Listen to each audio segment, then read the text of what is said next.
The alarms had been screaming for nearly an hour now.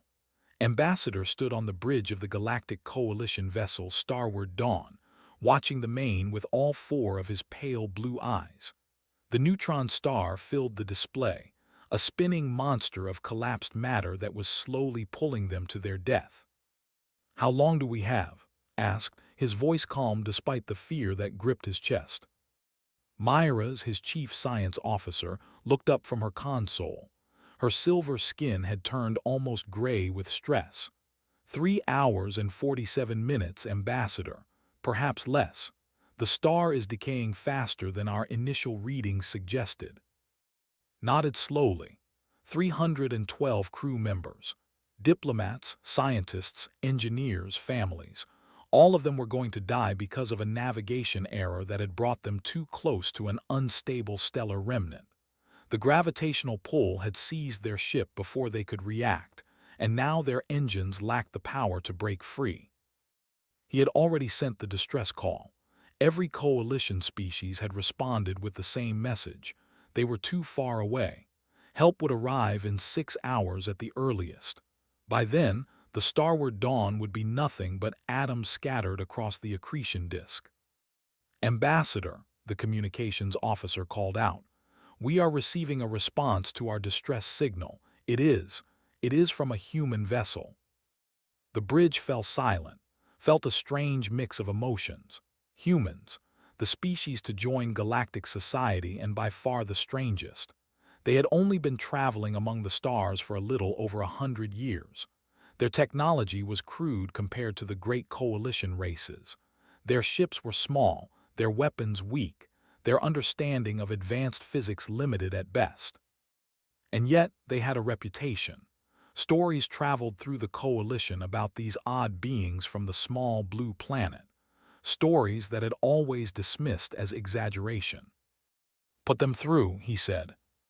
The flickered, and a human face appeared. The man had dark hair with touches of gray at the temples, and brown skin that showed the lines of someone who smiled often. He wore a simple uniform with a patch that read Carolina on the shoulder. "Coalition vessel, this is Captain Danny of the human frigate Carolina. We picked up your distress call and we're about 90 minutes out from your position. We can see your situation on our sensors." The human paused, and then he said something that made translator hesitate for a moment. "Hang tight. We've got this." Myra's leaned toward. "Ambassador, I do not understand. Their vessel is a small frigate. It cannot possibly have the engine power to tow us free from the gravitational pull. What do they mean they have this?" Did not answer. He simply stared at the human captain's face, trying to read the expression there. He saw no fear, no doubt, just a calm confidence that seemed almost absurd given the circumstances. "Captain," said carefully, "we are grateful for your response. However, I must inform you that our science team has run every possible calculation. There is no known method of escaping a gravitational well of this magnitude at this stage of stellar decay. The Coalition's most advanced rescue vessels could not save us in time, even if they were here. Your ship, with respect, is far less capable." The human nodded as if it had just told him about a minor inconvenience. "Yeah, we got your data packet. My engineer's looking at it right now." He glanced at something off-screen. "Amy, what do you think?" A woman's voice came through the speakers. It carried a slight accent that translator could not place. "The numbers are ugly, Captain, real ugly, but I've seen worse. Remember that mining platform over? The one where you had to restart a reactor with nothing but a wrench and some creative cursing. That's the one. This is maybe 30% harder than that." "So you're saying we can do it?" "I'm saying we've got this, sir." Captain turned back to with a small smile. "There you go, Ambassador. We've got this." Myra's made a sound of pure frustration. "This is not a matter of confidence, humans. This is physics, mathematics. Your belief in yourselves cannot change the fundamental forces of the universe." Another human appeared on the screen, a woman with short black hair and sharp eyes. She wore the same uniform as the captain but with different markings on her shoulders. Lieutenant Amy, Chief Engineer. Ma'am, I've spent the last 10 minutes going over your ship's specifications. You've got a class shield generator, Model 7. Those things are built tough, but they're also built dumb. I can boost your shield output by about 40% if I can get hands on your primary conduit relay. That is impossible, Myra said flatly. The Model 7 has a fixed output capacity. It cannot be modified. Amy smiled. It was the kind of smile that had seen on the faces of warriors before a battle or scientists on the edge of a great discovery. It was the smile of someone who knew something others did not. Ma'am, I've been taking apart machines since I was 6 years old. Nothing is fixed. Everything can be modified. You just have to know where to push. Captain spoke again. Ambassador, we're going to dock with your vessel and come aboard. My team will work with your engineers. We have a plan and it's going to sound crazy. Actually, it's going to sound completely insane, but I need you to trust us. Looked around his bridge. His crew was watching him, their faces showing mixtures of hope and doubt. 312 lives, his responsibility. Captain, he said slowly, I have studied humans since your species first made contact with the Coalition. I have read your history, your literature, your scientific journals. I have never understood your people. You are fragile. You live such short lives. You're as a dangerous place filled with predators and natural disasters and diseases. By all logic, you should be a timid species, hiding in caves and praying for survival. He paused, choosing his next words carefully. And yet, you are not. You crossed your oceans in wooden boats. You flew through your sky in machines made of paper and wire. You walked on your moon less than a century after you first learned to fly. You do impossible things, and when asked how, you simply shrug and say that someone had to do it. Captain was quiet for a moment, then he nodded. That's about right, yeah. Then come aboard, Captain. Come aboard and show us what humanity can do. Because right now, impossible is exactly what we need. The human smiled again, that same calm and confident expression. See you in 90 minutes, Ambassador, and don't worry, we've got this. The screen went dark and turned to face his crew. For the first time in an hour, he felt something other than despair. He felt curiosity. He wanted to see if these strange, fragile, impossible humans could actually do what they claimed. He suspected he was about to learn something important about the members of the Galactic Coalition. The human shuttle was small and ugly. Watched through the observation window as it approached the docking bay, a boxy metal craft that looked like it had been built in a hurry and repaired 100 times since then. Scorch marks covered its hull. One of its landing struts appeared to be held together with some kind of metal tape. And yet, it flew with perfect precision, sliding into the docking clamps with a smoothness that would have impressed the best pilots. The airlock opened, and 5 humans stepped onto the starward dawn. Leading them was a stocky man with gray hair and a face that looked like it had been carved from stone. He carried a metal toolbox in one hand, the kind of old, dented container that looked like it had seen decades of use. This was Commander, and noticed immediately that the other humans looked at him with a respect that went beyond rank. Behind him came Amy, the engineer who had spoken so confidently over the comm channel. She was already looking around the corridor, her eyes taking in every detail of the alien ship's construction. A young man with broad shoulders walked beside her. His name tag read, and he carried 2 large bags of equipment over his shoulders as if they weighed nothing. The last 2 members of the team were a slender woman with black hair pulled back in a tight knot, and a tall man with pale skin and red hair. The woman was Lisa, the ship's navigator. The man was introduced as Pete, the communications specialist. Ambassador said, extending his hand in the human greeting gesture. Thank you for having us aboard. I know this situation is difficult, but we're going to get your people out of here. Took the human's hand carefully, still not entirely comfortable with the custom. Commander, I appreciate your confidence. However, my science team has informed me that they cannot imagine any scenario in which escape is possible. Our engines simply do not have enough power. Nodded, you're right, they don't. That's why we're not going to use your engines. He started walking down the corridor toward the bridge, and the crew members stepped aside to let him pass. There was something about the way the human moved, a purposeful energy that seemed to fill the space around him. The other humans followed, and found himself walking quickly to keep up. Then what will you use? He asked. The star itself.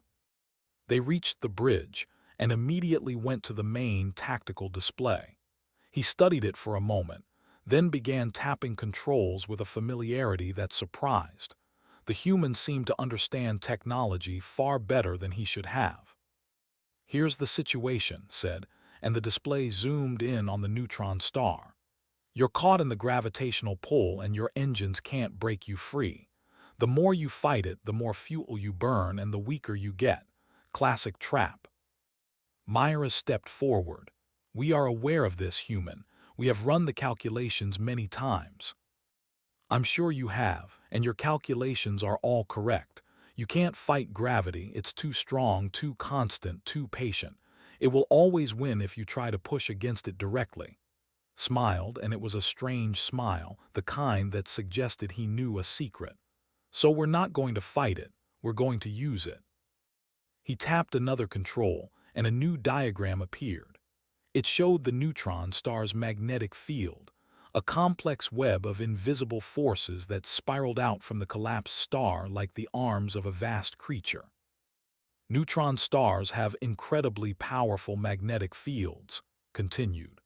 Millions of times stronger than anything we can generate artificially, and magnetic fields can push things if you know how to interact with them. Lisa stepped up beside him. The star's magnetic poles create channels of intense energy. If we can generate a strong enough magnetic pulse at exactly the right moment, in exactly the right location, we can create a repulsion effect. The star's own field will push against our pulse, and that push will be strong enough to throw this ship clear of the gravitational well. Myra stared at the diagram. The timing would have to be perfect. The calculations required to determine the exact moment of optimal field alignment are incredibly complex. Even our most advanced computers would need hours to process them. We don't have hours, Lisa said simply, so I'll do them by hand. By hand, Myra's voice rose in disbelief. Navigator, no organic mind can process stellar magnetic field calculations quickly enough. The variables are too numerous, the margins too small. Lisa shrugged. I've done harder, not much harder, I'll admit, but harder. Raised one hand, trying to slow down the conversation. Wait, even if your navigator can somehow perform these calculations, how will you generate a magnetic pulse strong enough to interact with a neutron star's field? Such an amount of energy would require. He stopped. He saw the answer in his eyes. Your ship, he said quietly. You are going to destroy your own ship. Nodded. The Carolina's reactor, at full overload, will produce a magnetic pulse strong enough to do the job. We'll pilot her by remote into the optimal position, trigger the overload at the exact right moment, and ride the resulting wave out of here. You would sacrifice your vessel, your home.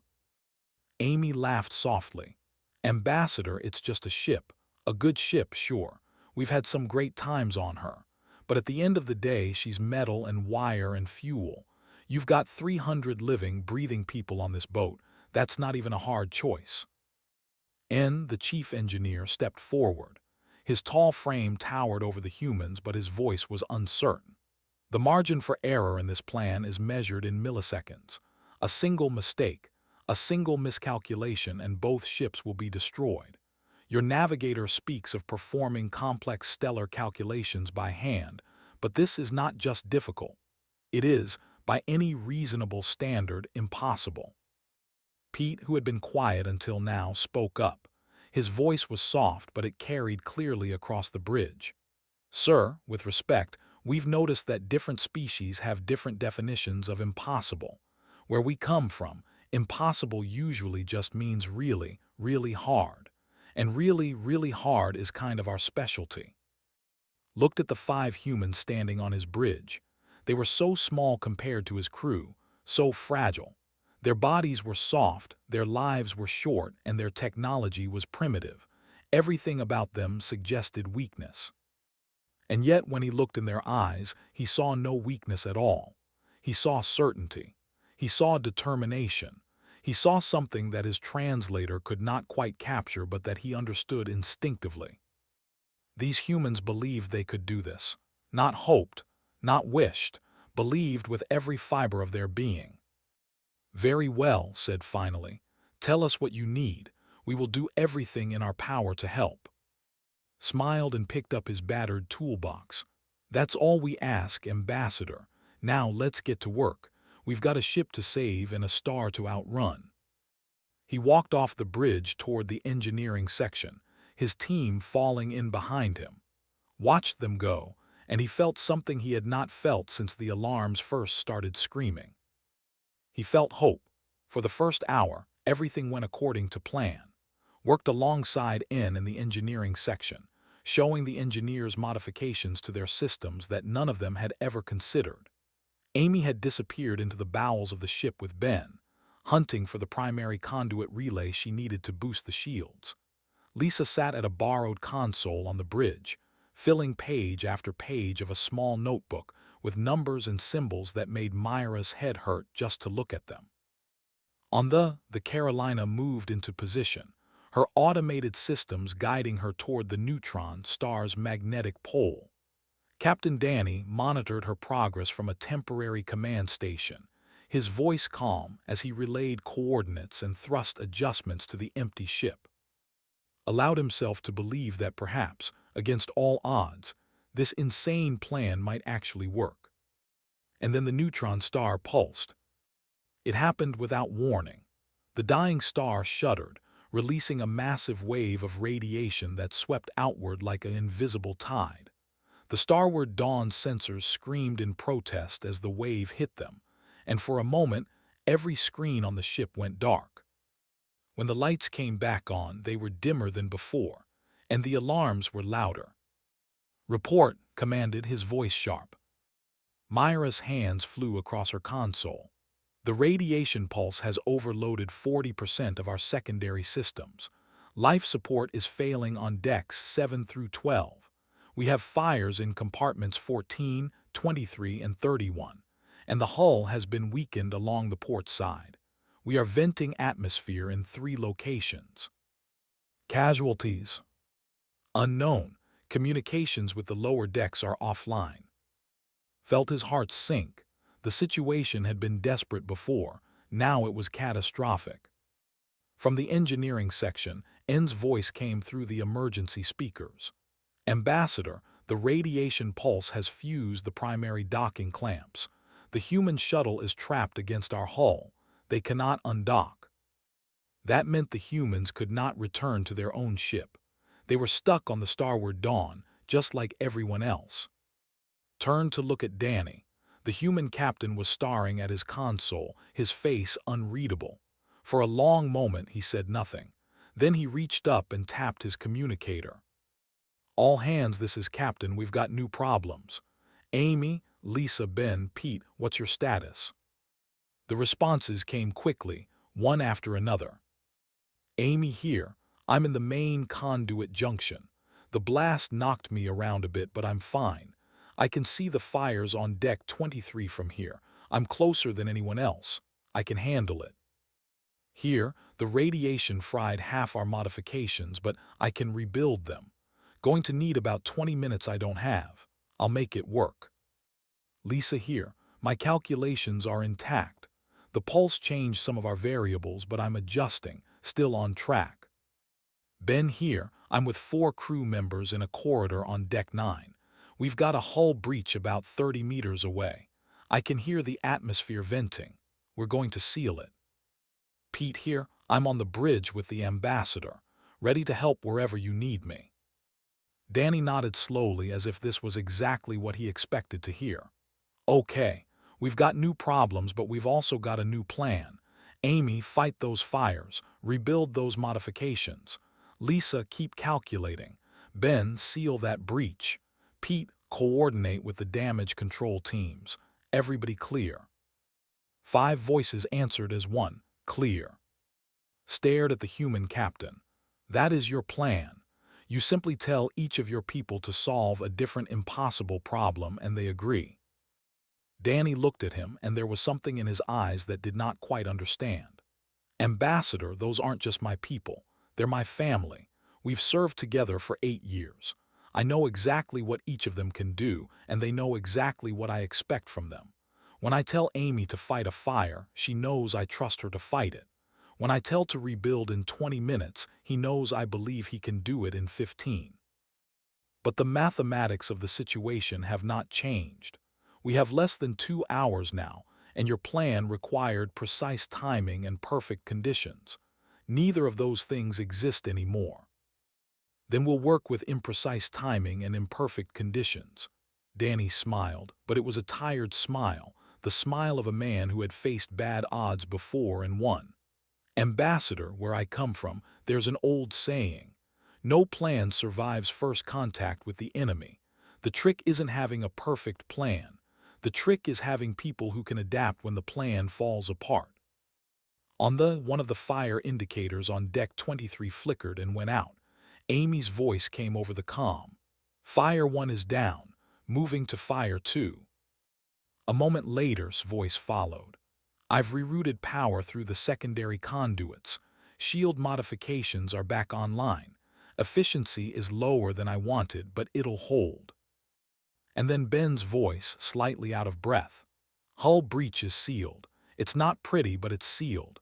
Ambassador, you've got some brave people down here. 2 of your engineers stayed with me the whole time, handing me tools and holding plates in place. Couldn't have done it without them. Turned to Myra's. Is this true? Our engineers assisted the human.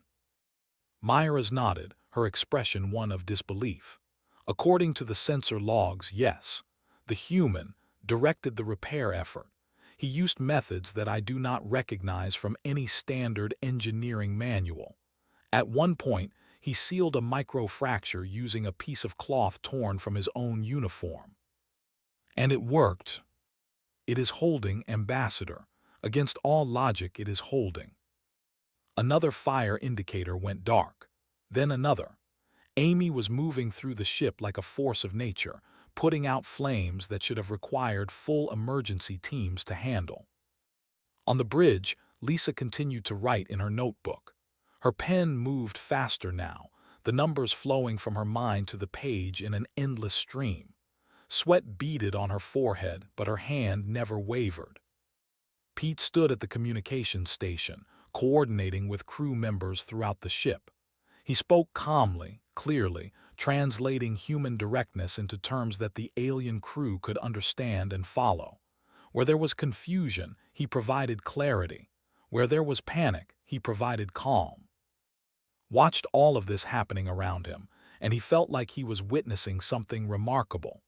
The humans were not winning through superior technology or greater strength. They were winning through sheer determination, through an absolute refusal to accept defeat. Captain, he said quietly. Danny looked up from his console. Ambassador. I believe I am beginning to understand your species. The human smiled. Give it time, Ambassador. We're just getting started. The neutron star continued to spin, its deadly gravity still pulling at the starward dawn. The situation was still desperate. The odds were still terrible, but somewhere in the chaos, hope was growing. Because the humans had said they had this. And against all evidence, against all logic, against everything the universe seemed to be throwing at them, they were making it happen. 45 minutes remained when Amy crawled out of the burning conduit on deck 14. Myra's was waiting for her, having tracked her progress through the ship's internal sensors with growing disbelief. The human woman was covered in soot and sweat. Her uniform was torn in several places, and the skin on her forearms was red and blistered from the heat. She should have been screaming in pain, or at least asking for medical attention.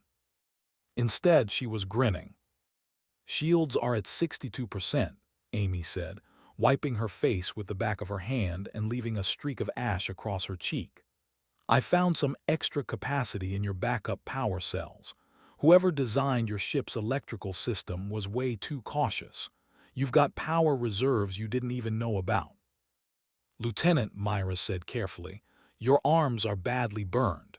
You require immediate medical treatment." Amy looked down at her forearms as if noticing the burns for the first time. "Oh, yeah, that's going to hurt later, but right now I've got too much to do.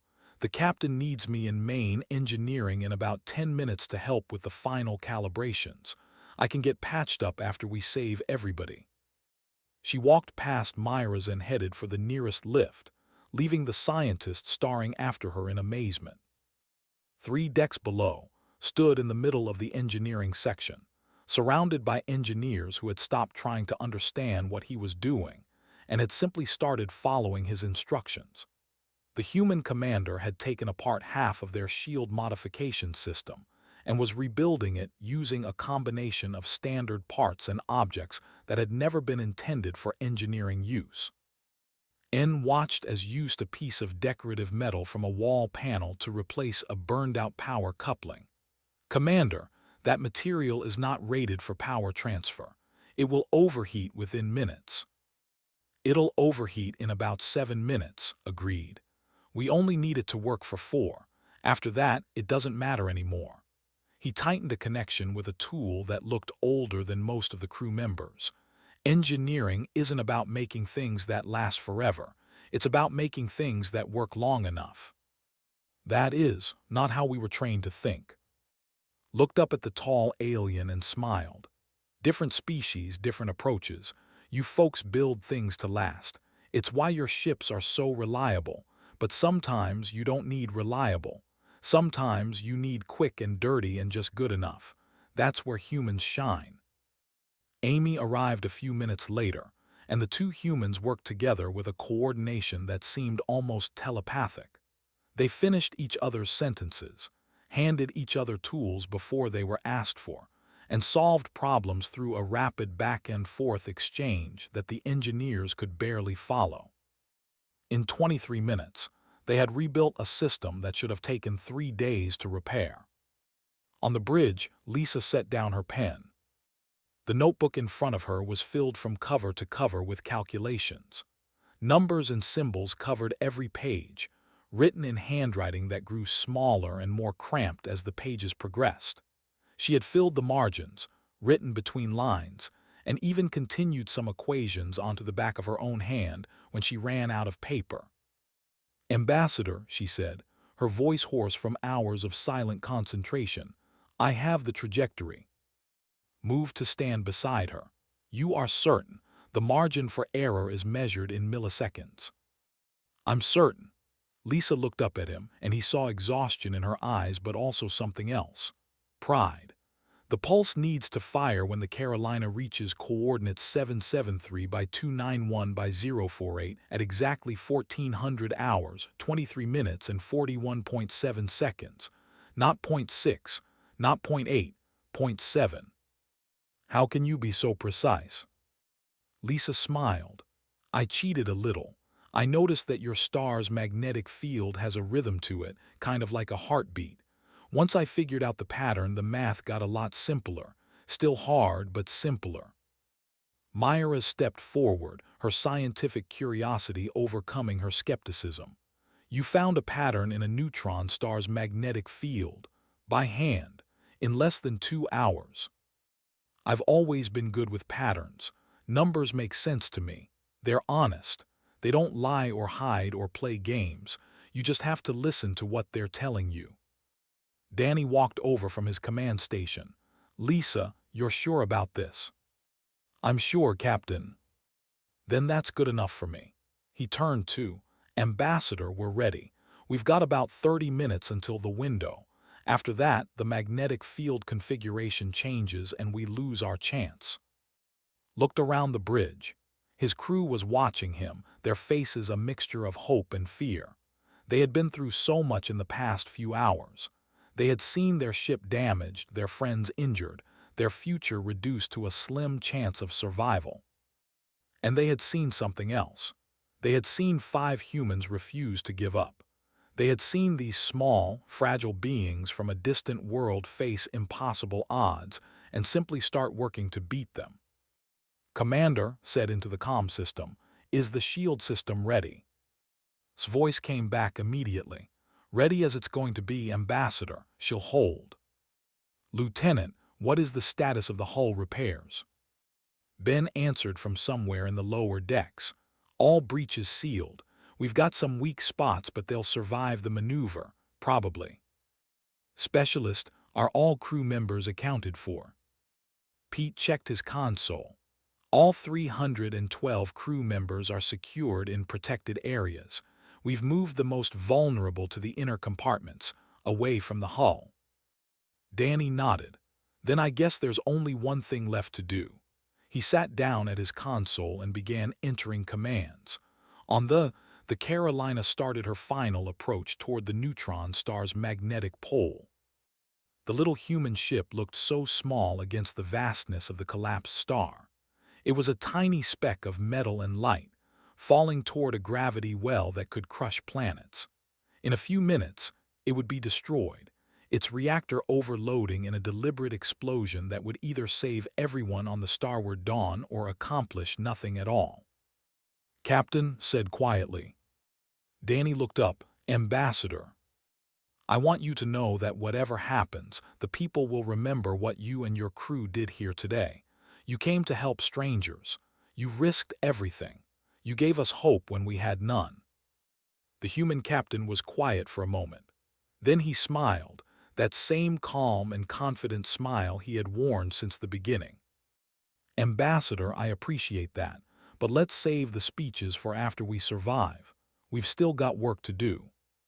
He turned back to his console, and the final countdown began. The Carolina fell toward the neutron star like a leaf caught in a hurricane. On the bridge of the starward dawn, every screen showed a different angle of the approaching moment. The little human frigate tumbled through space, her automated systems fighting to keep her on course against the terrible pull of gravity. She was so close to the collapsed star now that her hull was beginning to glow from the radiation. 30 seconds to optimal position," Lisa announced, her eyes fixed on her calculations. Danny sat perfectly still at his console. His hand rested on the detonation control, a simple button that would trigger the Carolina's reactor overload.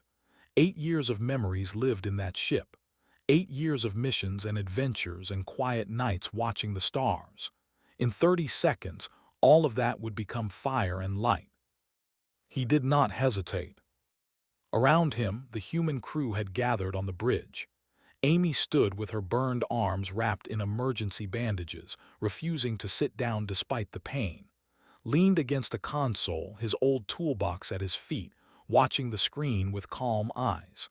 Ben and Pete stood together near the back, their work done, their fate now in the hands of physics and mathematics. The crew watched too, silent and tense. 312 lives hung in the balance. Everything they had worked for over the past few hours came down to this single moment. 20 seconds, Lisa said.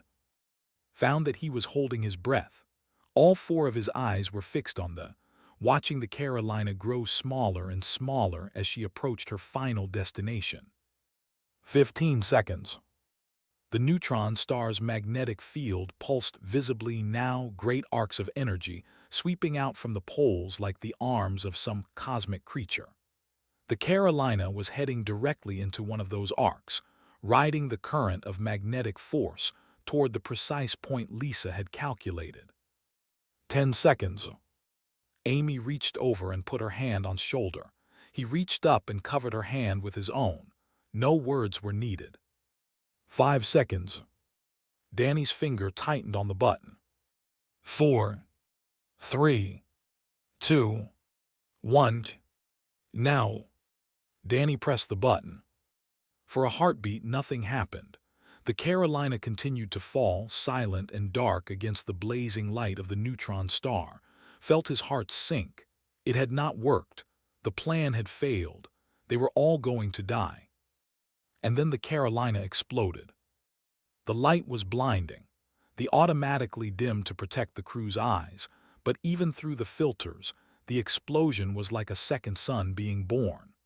The Carolina's reactor tore itself apart in a carefully orchestrated catastrophe, releasing all of its energy in a single massive pulse of magnetic force. That pulse hit the neutron star's magnetic field like a hammer hitting a drum. The resulting shockwave was invisible, but its effects were immediate. The starward Dawn lurched violently to one side as the magnetic forces pushed against her hull. Crew members stumbled and fell. Consoles sparked and flickered. The lights went out completely for 3 terrible seconds. Then the emergency power kicked in, and everyone saw what was happening on the... They were moving. The ship was moving away from the neutron star, not fighting against its gravity anymore, but riding the magnetic shockwave like a surfer riding a wave. The pull that had trapped them for hours was suddenly behind them, pushing instead of pulling, throwing them outward into open space at incredible speed. "We are clear of the gravitational well," Myers announced, her voice shaking with disbelief. We are free." For a moment, no one moved.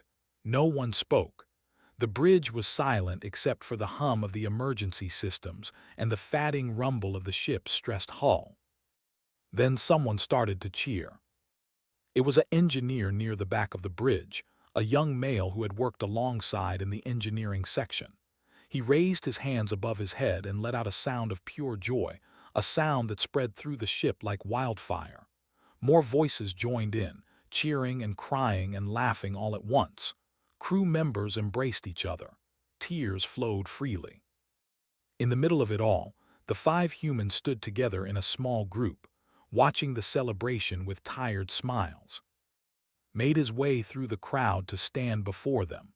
His translator was struggling to find words for what he wanted to say, so he simply spoke from his heart.